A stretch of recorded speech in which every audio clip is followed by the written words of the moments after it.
நேயர்கள் எல்லோருக்கும் வணக்கம். இப்பொழுது நாம் பார்க்க போகிறது தமிழோடு விளையாட போகிறோம். ஓகேவா? ஜாலியாக இருங்க. இதை பாருங்க.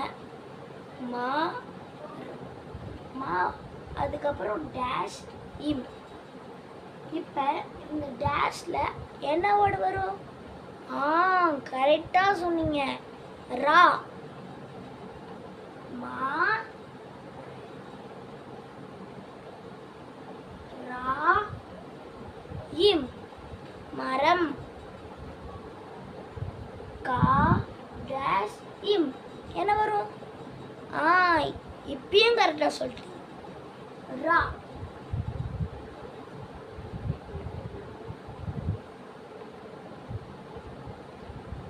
கா